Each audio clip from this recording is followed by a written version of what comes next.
I would call Dr. Deepashri to present her case. A very good afternoon to all the esteemed, renowned faces in the field of cardiology from all over the India, and my seniors, my mentors, and my colleagues.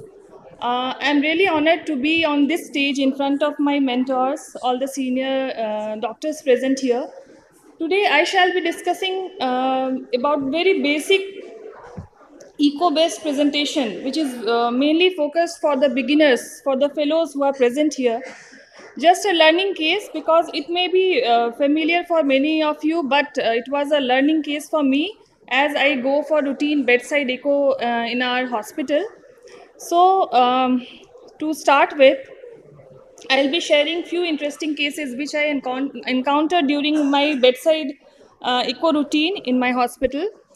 The first case, it was a 70-year-old female who presented in the emergency department with symptoms of sudden onset of weakness of left half of the body.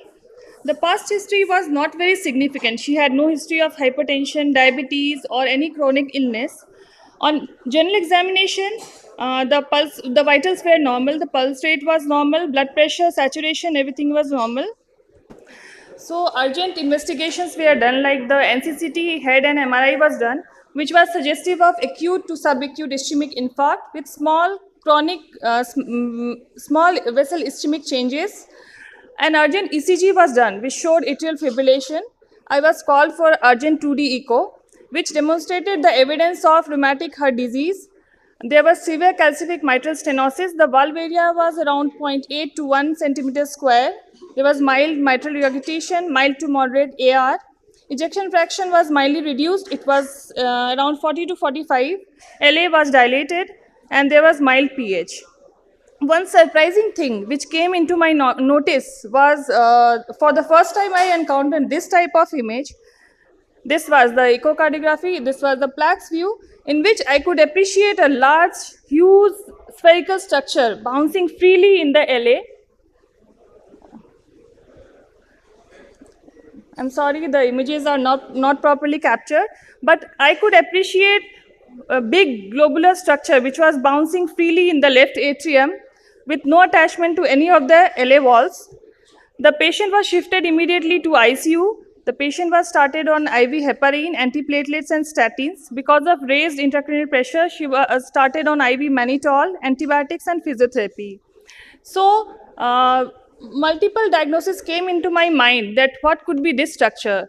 Could it be a prosthetic valve which was dislodged from its position? Could it be foreign body in the left atrium? Then I went through the literature and I came to the diagnosis of ball valve thrombus.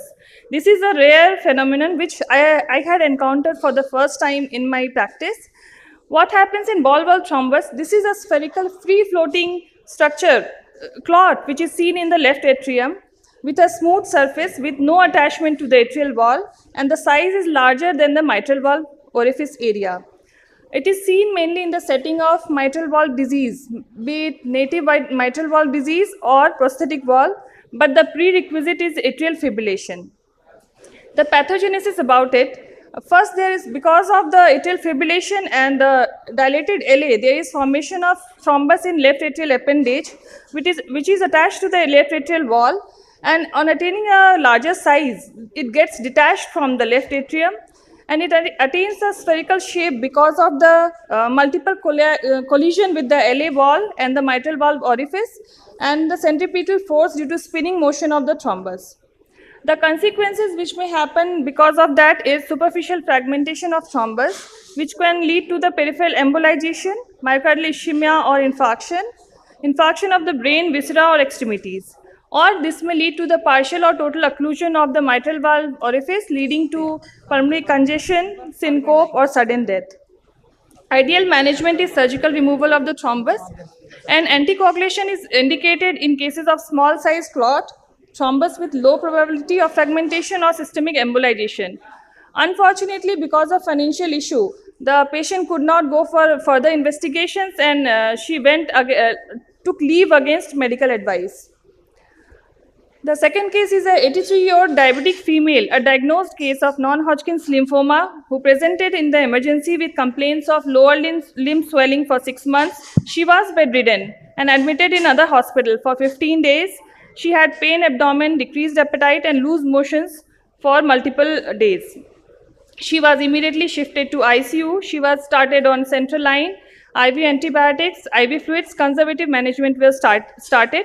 Blood investigations were done, were not very significant. The hemoglobin was a bit lower side and the creatinine was a bit higher, it was 2.2.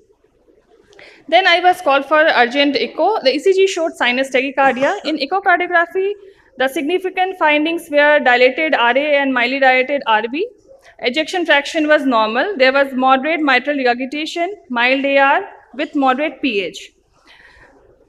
This was the image. The image quality is not good because it was the patient was put on ventilator and the positioning of the patient was very difficult. Here I could appreciate the small clot was noticed attached to the central line tip of the central line catheter. It was protruding out of the tricuspid valve, which with each diastole. Patient was started on IV heparin, IV antibiotics, and she was managed conservatively. After 3 days of the initiating treatment, then I was again called for repeat echo because the patient was not improving. Then I did the echocardiography, and you can see the picture.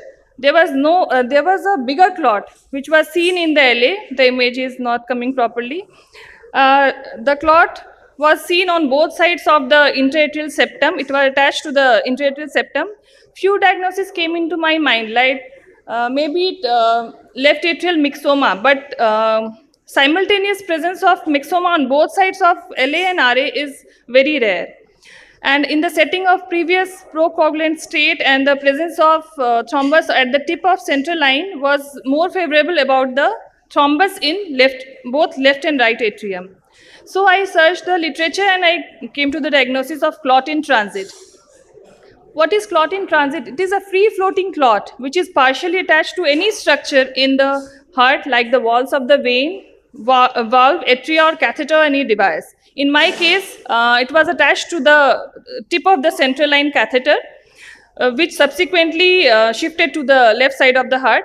The mortality rates reported in literature is about 29%.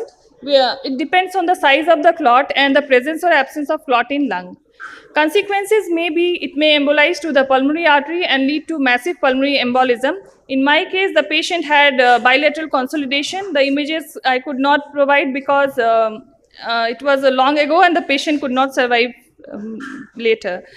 The other consequence is it can cross the right side of the heart through any shunt. The most commonly is the patent foramen ovale, and it can move to the left side of the shunt and lead to systemic embolization. Please wind up your presentation. Yes, or it may be entrapped in the PFO tunnel. In my case, the clot was moving from the right side of the heart to the left side because of the increased right atrial pressure.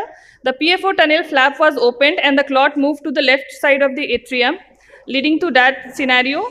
And in this case, agitated contrast saline could help, but the patient's condition was not well, so it could not be done.